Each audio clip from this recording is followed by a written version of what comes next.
All right, I'm in the exact same spot as I was filming yesterday. What a surprise. So in the video that was published yesterday, talked about growing money. And today it's going to be about putting it into like its final place and living off dividend payments. The transfer could come with a tax bill. All three options I showed yesterday, the mutual fund plan, the growth stock plan, and the dividend stock plan, whether I do any of those three, when I'm done with stage one and I have a certain amount of money that I'm comfortable, means I don't need to earn money anymore, and I'm putting that money into a stage two position, a position that just has a large dividend yield, so I could live off the dividend payments, that all three will come with a tax bill. There is one option that I didn't mention yesterday that would not come with a tax bill. What if I just put all my money in the position, in the stage two position in stage one? For instance, Verizon. Let's think about Verizon. So if I were retiring today, if I had like $700,000 today, I would probably be done making money, and my number one position in order to live off dividend payments would be Verizon. Not really crazy growth associated with it, but they do have a lot of cash flow because a lot of people rely on the cell service and the Wi-Fi networks.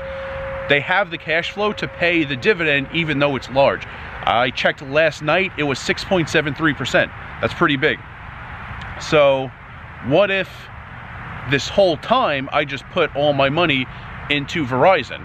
The big benefit of that would be that there would only be taxes to pay on dividend payments throughout my entire life. I would never sell the shares. So I have Verizon today. In a year, I buy more Verizon shares. In 2 years, I buy more Verizon shares. All my dividend payments, I use that money to buy more shares. And it's 15 years from now, and whatever amount of money I have, X dollars, it's like, okay, I've accumulated enough money, I don't need to earn money anymore, I'm just gonna live off the dividend payments. Well, if I'm using the exact same position in stage one and stage two, I don't need to transfer the money. I'm never selling the Verizon shares. The only difference is in stage one, I would take the dividend payments and buy more shares. In stage two, I'm just withdrawing the dividend payments and using them to pay my bills. So I would never pay taxes on realized gains from the stock price increasing because I would never sell the shares. That's the big benefit of having the same position the entire way.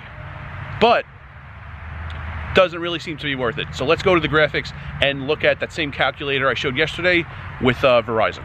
Okay, so same calculator as yesterday. I'm just going to show Verizon. This is exactly Verizon. It's not companies like Verizon. This is Verizon. Here is the box with the variables inside. So the stock price barely moves.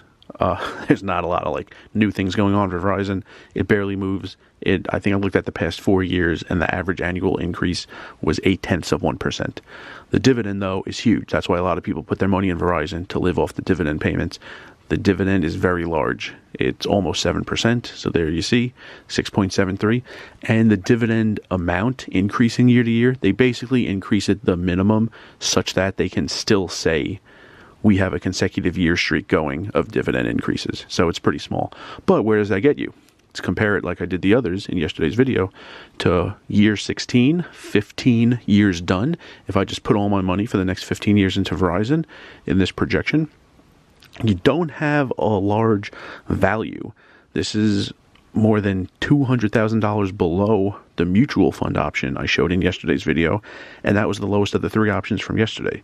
Only 485 grand here, but it is by far, almost by far, it is definitely the biggest dividend payment you're going to get in year 16 looking forward. So if I were retiring today, definitely one of my options would be put all the money I have in Verizon and get, you know, almost 7% of that back each year in the form of dividend payments. So that's the reason to have a stock like Verizon, because the dividend yield is so large. So that might look intriguing. You know, put all my money in Verizon now, and in 15 years, just instead of transferring the money, I just use the dividend payments instead of reinvesting them for more shares.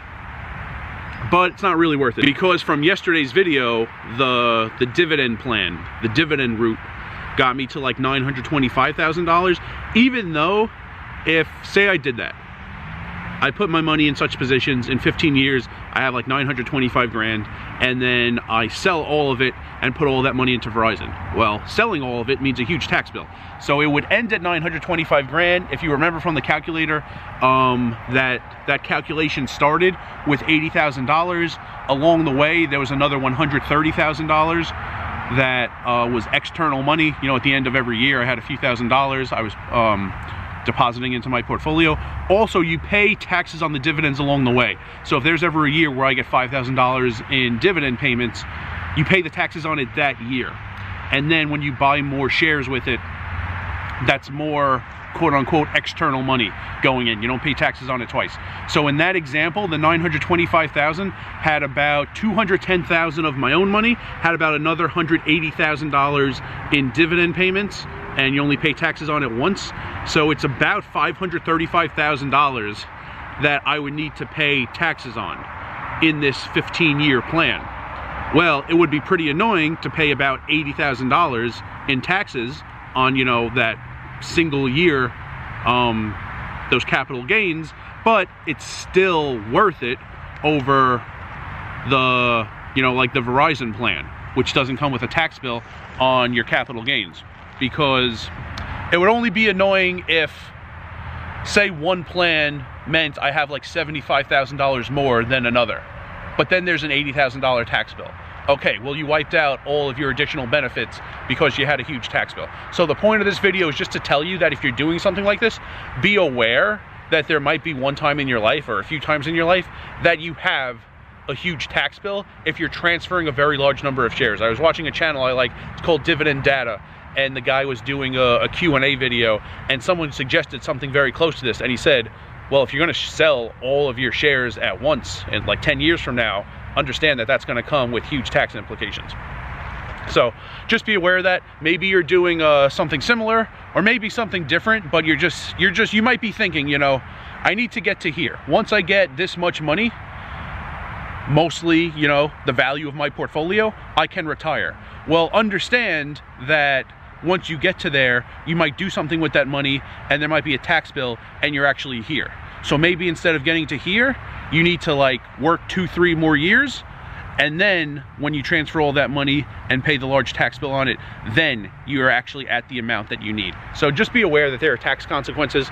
I'm aware in any of the 3 options I talked about yesterday, the mutual fund plan, the growth stock plan, or the dividend stock plan, that once I take all that money and do something else with it, yeah, you're selling a lot of shares all at once, and that comes with large profits on paper, and those large profits have large tax consequences. So just be aware of that.